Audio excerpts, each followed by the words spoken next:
In the city of Los Angeles, Detective Mark is having time off while grieving for his dead wife Rose, which has given him a drinking problem. However, he has to return to the station when he hears his son Trent has been arrested for getting in a fight. Officer Garcia convinces the other guy not to press charges, so Mark gets Trent out and proceeds to scold him thoroughly. Things have been tense between them since Rose's death, and it only gets worse when Trent notices Mark spent his money on alcohol instead of filling the car's tank. They decide to take the subway instead, and on their way there, Trent leaves some money for blind hobo Sarge. In the subway, Mark keeps fidgeting with Rose's ring and decides to hear Trent's side of the story, allowing them to have a soft bonding moment. Suddenly, the train comes to a stop at the same time a bright blue light appears in the sky. Mark checks with the transit worker named Audrey, who explains there's been a power outage and the radio's down. Then something makes the whole underground shake and Audrey receives a message through the radio saying don't look at the lights. When the whole train shakes again, the group decides to evacuate, and as they walk along the railing, they hear mysterious noises coming from above. Meanwhile, Garcia comes out of the bathroom and finds the station empty except for Officer Jones, so they look around and find the bright light outside. Everyone is following the blue glow except for Sarge, who isn't affected because of his blindness. The underground group reaches the station and tries to find a safe route to escape, but a woman is desperate to return to her family and tries to take the stairs outside. Trent follows her to convince her to come back and both of them end up looking at the light, which makes half of their faces go black. Mark notices this and closes his eyes to grab his son to keep him here while the light suddenly becomes a beam that takes away every person that looked at it. When Mark opens his eyes, he discovers the beam came from a giant spaceship. Afterward, Mark brings Trent back to the subway station and together with Audrey and the few survivors, they go back to walk through the tunnels. There they meet with Garcia, Jones, and Sarge, who join the group to look for a safe exit. Garcia also gives Mark a gun to defend himself. After walking all night, they find a set of stairs with a window that allows them to see the Air Force is attacking the spaceship. Jones finally gets a signal on her radio and asks for help, but it's denied because they're about to bomb the city without caring if there are any survivors left. The spaceship's defenses easily take down the Air Force, and as bombs and falling planes start hitting the ground, the tunnel begins to crumble. The group immediately runs away, but the unknown survivors get killed by the debris. The rest of the group finds a hole in the ceiling, but when they're about to escape, an alien appears in the tunnel to attack them. The creature absorbs Garcia before turning on its light to attract Trent again, and Mark starts shooting at it until it dies.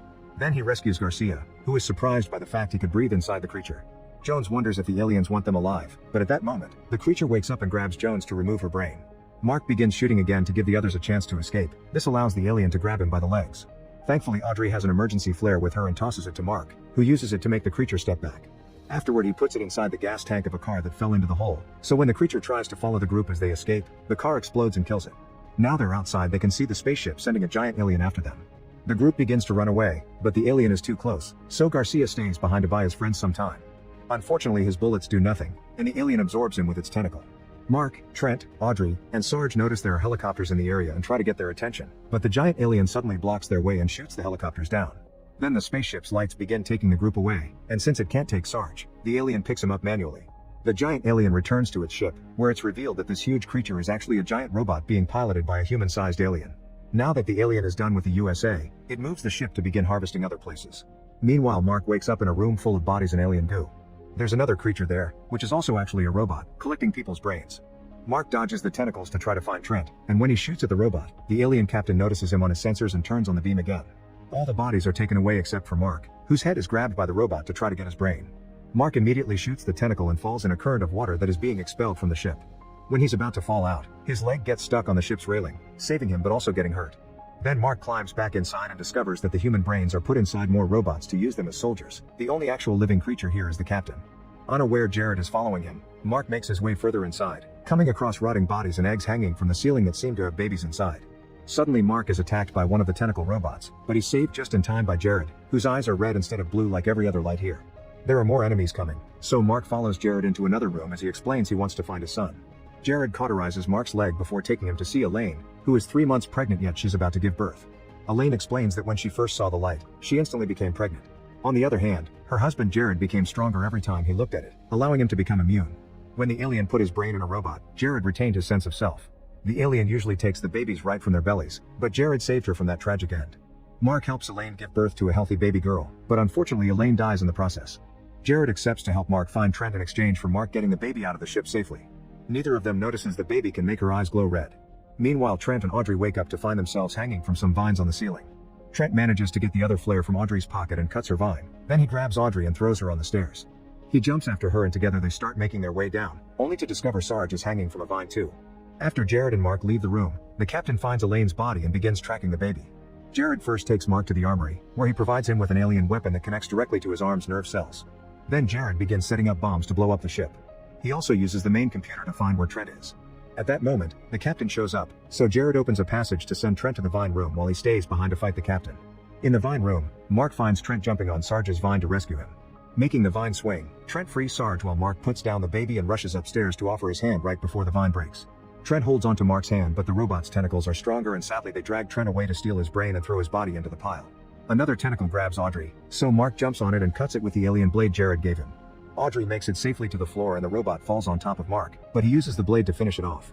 In the meantime, the captain overpowers Jared and leaves him for dead. Jared is only pretending and reveals he still has a bomb in his hand. The captain goes to the vine room and Mark tries to attack him, but the blade suddenly stops working, giving the captain the chance to go after the baby. Sarge gets in his way to buy some time, and he gets wounded while Audrey retrieves the baby. As the captain turns to go after her and Mark, Jared finally activates the bombs and the ship explodes, crashing in rural Laos. The crash is seen by siblings Sua and Kanya, who work with a cartel group. There are cops in the area trying to stop the alien robots but also looking to arrest cartels, so Sua kills one off while Officer Juana is busy destroying the robot with a flamethrower. The siblings approach the ship and find one of the eggs on the ground, which Kanya puts away in her bag. Mark, Audrey, and the baby have landed safely thanks to the alien goo. Sarge is also alive but barely hanging in there because of his wound. While the group leaves the ship by jumping into the river, the captain also wakes up alive and begins working on making more robots with human brains. One of these is Trent, who sees his memories for a second before the programming takes over. A moment later, Mark and the others reach the shore, where they bump into the siblings. As they begin arguing over their intentions, Sarge dies from his wounds. Sua feels bad and accepts to take them with them to their camp, where Audrey changes the baby, who is growing at an alarming speed. While Mark is distracted washing his hands, Kanya checks the object in his pocket and finds his badge. Now the siblings think he's here to spy. Sua attacks Mark and the two men engage in a fierce fight while Kanya tries to keep Audrey away from the baby. Mark is keeping up well thanks to his training, but Audrey is inexperienced and Kanya easily overpowers her. At that moment, Juana shows up with more cops, so both fights are interrupted to make a plan. Mark promises to help if Sua can take them to a doctor for the baby, and a truce is formed. Sua guides the group carefully through the minefields, and when they stop to camp for the night, Mark tells them how there was only one real alien on the ship. He wonders if the humans inside the robots can be freed like Jared did. Afterward, Mark tells Audrey about Rose. The next morning, Mark is awakened by Juana. Sua immediately saves him by shooting Juana non-lethally, but when he's about to shoot again to kill him, Audrey stops him. Then she checks on the baby, who has become a young kid overnight. The group leaves with Juana as their prisoner and they make it to an ancient temple, underneath which the cartels have set up their hideout. Juana is locked in a cell and the kid is taken to Dr. Harper, who confirms the child is burning with fever. Harper proceeds to run some tests while Mark wonders if he can trust this place. Sua shows him this was built during the war to defend themselves from the American attacks, so if they can survive the USA they can also survive aliens. Moments later, Harper announces the child isn't really human. Kanya runs away in panic and leaves her bag behind, allowing Harper to find the egg.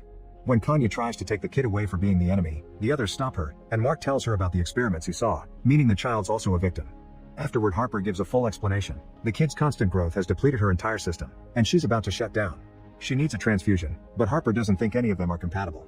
Mark shows him his arm and tells him about the weapon that was connected to his body, so they decide to try with his blood. The next morning, the kid is healthy and well. She's also grown even more. Using the egg Kanya found, Harper runs more tests and discovers the blue light that brainwashes their brains is biologically compatible with human DNA. He thinks the aliens planted humans here on Earth as a crop, and every couple of millennia they come back to harvest. However, they didn't take evolution into account. Using the egg and the kid's blood, Harper develops a serum to be put inside the beam cannon, and the modified light will free all the robots from the mind control.